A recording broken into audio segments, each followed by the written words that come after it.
Box FM with fear.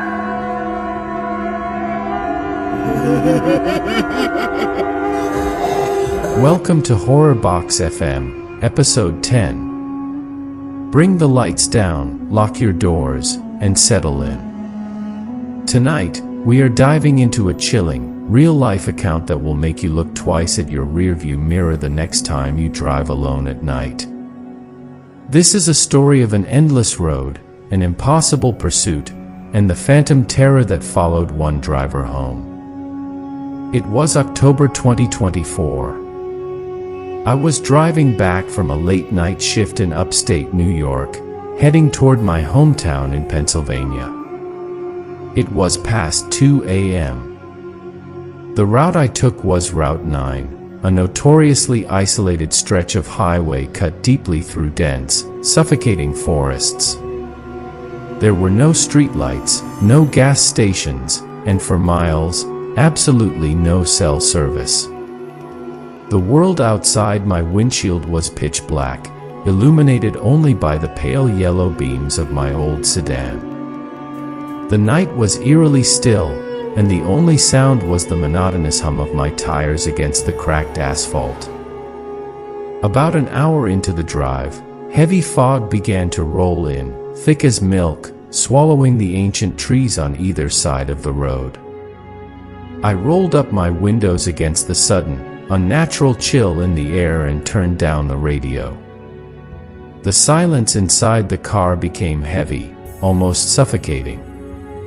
The steering wheel felt freezing under my hands, and the dashboard clock clicked away into the deepest, most vulnerable hours of the night. I felt completely cut off from civilization, an isolated speck of dust moving through a vast ocean of darkness. Then, I saw them in my rearview mirror. Two blinding, pure white headlights appeared out of nowhere. There had been no cars behind me for miles, and I hadn't passed any intersections or side roads. They were just suddenly there, about 50 yards back, cutting through the dense fog like two lasers. At first, I felt a wave of relief.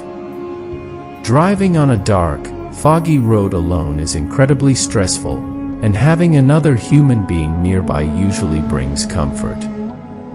I adjusted my posture, thinking I finally had some company on this long, monotonous journey through the lonely mountains. But that comfort lasted for less than a minute. The vehicle behind me was closing the distance at an alarming, impossible speed. Within seconds, it was riding my bumper. The high beams were so intensely bright that they flooded my entire cabin with a harsh, surgical white light. It completely blinded my rear view and side mirrors, forcing me to squint.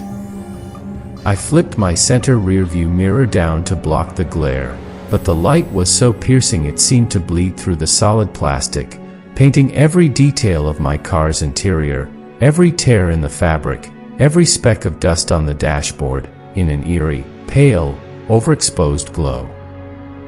Annoyed and slightly unnerved by this aggressive tailgating, I tapped my brakes a few times to signal them to back off. They didn't. In fact, they got even closer, so close that I could no longer see where their lights ended and my car began. It was then that I noticed a strange sound. I could hear the low, mechanical rumble of a massive engine, but it didn't sound like a normal truck or car. It sounded deep, distorted, and hollow, like a heavy machine trying to breathe underwater. The sound resonated deeply in my chest, a low-frequency vibration that made my dashboard rattle and my teeth chatter. Deciding it wasn't worth the trouble or the danger of an accident, I slowed down to 30 miles per hour. I pulled my car slightly to the right side of the narrow lane, rolled down my window briefly, and gestured with my hand for them to pass me. They didn't pass. They didn't even attempt to. They just slowed down perfectly with me, maintaining the exact same terrifyingly close distance, as if our cars were locked together by an invisible magnetic beam. My heart rate began to spike, and adrenaline flooded my system. The fog outside grew even thicker, reducing visibility to almost nothing but white swirling mist. Realizing that stopping on this dark road with a potential psychopath behind me was a terrible idea, I stepped on the gas and accelerated back up to 60 miles per hour. My tires hugged the sharp, dangerous turns of the winding forest road. Yet, no matter how fast I went, those headlights stayed perfectly glued to my bumper. What made my blood run cold was how the vehicle behind me moved. When I hit a pothole, my car jolted violently. When I took a sharp, sudden turn, my car swayed and leaned. But the headlights behind me remained perfectly level, perfectly still. They didn't bob up and down, and they didn't lean with the curves of the road. They were just gliding through the fog like a predatory phantom floating effortlessly over the asphalt, completely unaffected by gravity or the physics of the road. I stared intensely at my side mirrors, trying to make out any identifying shape of the vehicle. Nothing. There was no grille, no chrome bumper, no outline of a truck hood, and no silhouette of a driver behind a windshield. There were only those two globes of blinding white light floating out of the darkness. The shadows inside my car began to stretch and twist into strange, monstrous shapes under the influence of that intense, unmoving glare, making me feel like I wasn't alone in the vehicle anymore. Panicking and desperate to understand what was happening, I decided to test a dangerous theory. I slammed hard on my brakes. Any normal car traveling at that speed, tailgating that closely, would have smashed directly into my trunk. Instead, the exact moment my brake lights flared red, the headlights behind me vanished. Instantly. The blinding light in my cabin disappeared, plunging me back into the dim, familiar yellow glow of my own dashboard. The mechanical underwater rumbling stopped, replaced only by the sound of my own heavy, ragged breathing. I let out a long breath I didn't realize I was holding, laughing nervously at myself in the dark. I tried to convince myself it was just an optical illusion caused by the thick fog and my own exhaustion. I rubbed my aching eyes, trying to clear the fatigue from my vision, and whispered out loud to the empty car that everything was fine, that I was just tired. I looked back up at the rearview mirror. They were back. But they weren't 50 yards away anymore. They were literally inches from my back windshield, filling the glass. The entire car was violently flooded with that blinding, freezing white light once again. And this time, the temperature inside my car plummeted instantly. I could see my own breath forming thick mist in the air.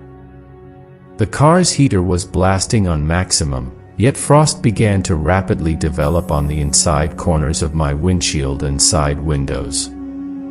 Suddenly, the car radio, which had been turned down completely, erupted into loud, violent static. Amidst the harsh white noise, a faint, agonizing sound began to bleed through the speakers. It sounded like a human voice screaming in pure agony from a great distance, distorted through a broken phone line. The voice seemed to be begging for help, crying out through the static, before dissolving back into a high-pitched whine. I gripped the steering wheel so hard my knuckles turned white and my hands cramped. Terror took over completely. I stepped completely on the gas, pushing my old sedan to 80, then 90 miles per hour, driving completely recklessly given the zero visibility fog. I didn't care about crashing, and I didn't care about a speeding ticket. I just needed to reach civilization, streetlights, or another human being. The engine of my car roared in violent protest, the RPM gauge hitting the red zone, but I kept my foot pinned flat to the floor. For 20 agonizing, heart-stopping minutes, this horrific chase continued through the mountains. Every single time I dared to look back, the lights were right there, blinding me, suffocating me, pressing invisibly against the rear of my car. The twisting road felt like an endless, nightmare labyrinth, and the tall trees on either side seemed to close in over the road, trapping me in a claustrophobic corridor of wood and fog. I tried to grab my phone to dial 911, but the screen kept flashing a strange error message, and the battery life drained from 80% to dead within seconds, leaving me entirely helpless. Finally, just as I felt I was about to lose control and crash into the trees, the dense forest began to clear. Up ahead, I saw the beautiful, familiar green highway sign for my hometown exit. Just past the exit ramp was a 24-hour, heavily illuminated gas station. A wave of pure relief washed over me. I took the exit ramp sharply, my tires screeching loudly against the damp road, the car sliding slightly before gaining traction. I pulled violently into the brightly lit parking lot of the gas station, slamming on my brakes right in front of the convenience store's glass doors. I threw the car into park, my chest heaving, tears of pure terror streaming down my face. I sat there panting, my heart hammering against my ribs like a trapped bird. Slowly, with dread pulling at my neck, I looked out my rear window, expecting to see a hostile, angry driver pulling in behind me, ready for a violent confrontation. The road behind me was completely empty. The highway exit was dark, foggy, and completely silent. No car had followed me down the ramp. I sat in my car for almost 10 minutes, unable to move, trying to stop my hands from shaking uncontrollably. The gas station attendant, an older man with tired, kind eyes and a worn jacket, came out of the store. He walked over to my car and knocked gently on my driver's side window. I rolled it down, still trembling, the warm, normal night air outside contrasting sharply with the freezing, frost-bitten atmosphere inside my cabin.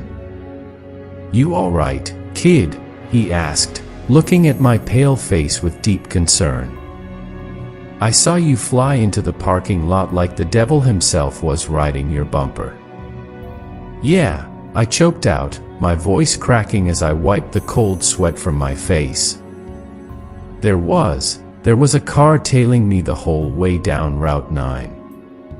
High beams on. They wouldn't pass me. I think they were trying to run me off the ridge or kill me. The attendant's expression immediately hardened. The color drained from his weathered face, and he turned his head to look out toward the dark, foggy highway exit. He let out a long, heavy sigh. "White headlights?" he asked quietly, his voice dropping to a whisper. Gliding perfectly level through the fog. No shape to the car. My heart completely stopped. A chill ran down my spine. Yes. How? How could you possibly know that? The old man sighed again, rubbing the back of his neck, looking around the dark corners of the parking lot as if he expected to see those very lights appearing. "You're incredibly lucky you didn't stop on that road, son. You're lucky you kept driving." Exactly 10 years ago tonight, a young guy was driving home down that exact stretch of Route 9 in a heavy fog just like this. A drunk driver came up behind him, tailgating him with high beams on, before smashing into him at full speed. The impact pushed his car right off the ridge into the ravine. The car caught fire, and I couldn't speak. A cold, heavy dread settled deep into my stomach. I thanked the men with a numb nod, rolled up my window, and drove the final 2 miles to my house in complete, terrified silence, staring at my rearview mirror every single second. Later that night, when I finally made it to the safety of my driveway, I turned off the engine. The silence of the neighborhood was comforting, but the fear hadn't left me. I walked around to the back of my sedan to grab my bags from the trunk so I could finally go inside and lock the world away. As I stepped to the rear of the vehicle under the dim light of my porch, I froze in absolute, paralyzing horror. The entire car was covered in a thick layer of gray road dust and grime from the long drive through the mountains. But there, covering the dusty surface of my trunk, right beneath the glass of the rear window, were 2 perfect, clean circles. They were completely cleared of dust, showing the dark paint underneath, molded exactly in the shape of 2 human palms. It was the exact spot where a pair of phantom hands would have been desperately pressing against the glass, trying to push my car forward, trying to force me off the road and into the dark. Thank you for listening to Horror Box FM. Keep your eyes on the road, watch your mirrors, and never look too closely at the lights behind you. Until next time, stay safe in the dark. Horror Box FM with